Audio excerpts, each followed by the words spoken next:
Yan, nilagay ko na yung piniritong kitang. Nilagay ko na rin yung malunggay mga idol, yung bunga. Tapos mamaya yan, sabay-sabay na yun mamaya. Tingnan nyo mga idol, oh. Tumayo na yung kitang. Ay nako, naprito na, gusto pang lumangoy. Yan, nilagay ko na yung malunggay na nahimay, tapos yung ampalaya. Nilipat ko sa mas malaking lagay mga idol kasi hindi kaya, madami pa yung gulay eh. Dahil kumukulo na, nilagay ko na rin yung talbos ng kamote mga idol.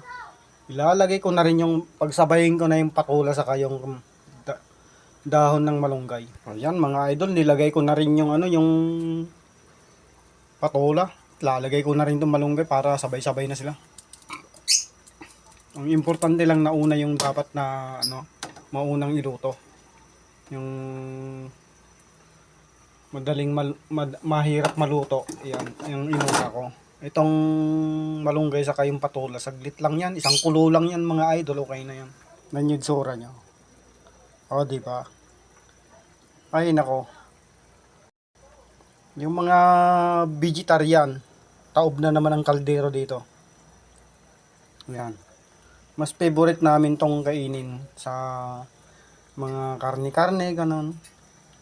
Mas masarap sa amin ng ganyan, gulay. Okay na mga idol. Hahanguin ko na yan para half cook siya, masarap. Manamis na miss. Yan. Sign up tapiyogin ako. Thank you for watching.